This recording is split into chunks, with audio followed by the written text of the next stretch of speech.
Hello Gators, this is 4-3 Proving and Applying the SAS and SSS Congruence Criteria, Day 2. I can use SAS and SSS congruence criteria to prove triangles are congruent. Remember that we know we can get triangles congruent if we prove all 6 pairs of one triangle congruent to all 6 pairs of another. But what we're trying to teach you right now are some shortcuts so you don't have to work as hard.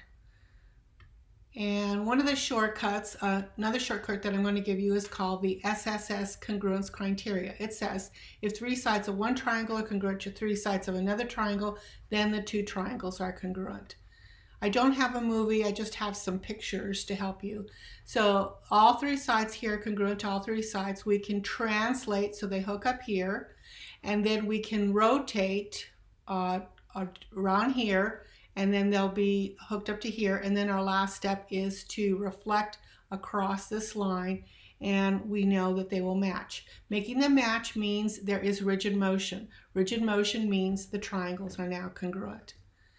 All right, so let's take a look at this situation and see if we can follow through a series of rigid motions. So I think what I'll try to do is I'll try to get a Q. Let me get a pen here.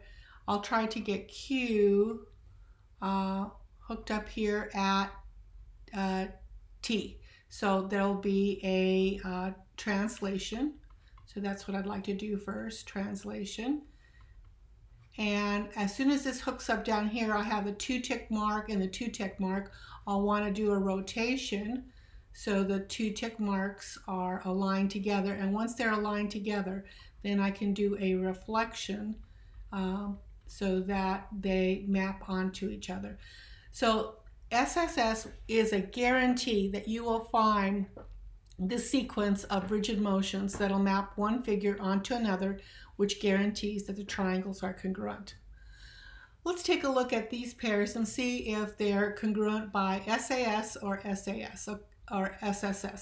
Well, I can see 3 pairs congruent to 3 pairs. So this is yes, these are going to be congruent, and the method will be SSS.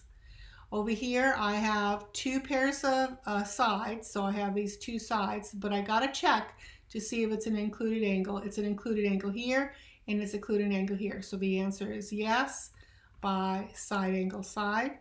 Over here I have 2 pairs of sides, which is great, but unfortunately this is not an included angle, and this is not an included angle. So the answer is no. Neither of those methods work. Okay, we have 2 pairs of sides. We do have the included angle. It's between the 2 sides. So the answer is yes, and this will be side angle side. All right, what additional information is needed to show that these triangles are congruent by SSS? Okay, so SSS, I already have AB congruent to ED. So AB is already congruent to DE. So I'm going to need to show that BC is congruent to, BC has to go with EF. And then I will have to show that AC is congruent to DF.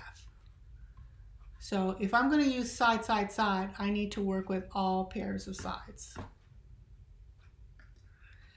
All right, let's go ahead and go through a proof. And remember the two methods we have is side angle side or SSS.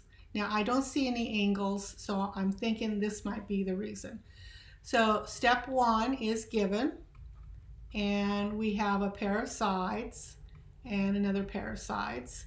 Step 2, we have this side here that's a common side for both. We put a big old X there, which means you're a side for one and you're a side for another, and that's the reflexive property of congruence. And now that's an S, and so I have met my stipulation, and so the triangles are congruent by SSS, triangle congruence. All right, remember this, once you've established the triangles are congruent, then any additional pairs will be congruent, because that's what congruent triangles are. All corresponding sides and angles are congruent. Okay, so let's go through this proof. It's very similar to the last one. I'm going to just start from the beginning.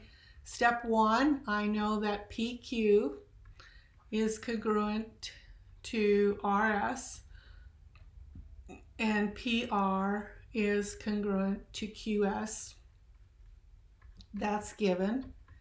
And I have two pairs of sides. So I'm going to put a little S there. I'd rather have it in red. A little S and a little S. Now I don't have any angles, so I'm going to look for a pair of sides, and I see a pair of sides. RQ congruent to RQ, and that is reflexive property of congruence. Now I'm going to write a little S here. So it looks like SSS, out of the two methods, SSS is one we want.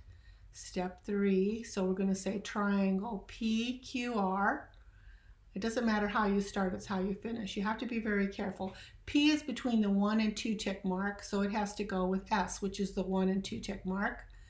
And this angle Q up here is between the 2 tick mark and the X, and R is between the 2 tick mark and the S and the X, so that's going to be an R. And then there's only one letter left, which is Q. It's really important that you put the letters in the right place. Otherwise, the rigid motion will not take place. So this is SSS. Now that we've established all the sides are congruent, there are congruent angles. And therefore, angle P is congruent to angle S. And the reason will be that corresponding parts of congruent triangles are congruent. So it's that one that says once the triangle's been established, you can get other parts.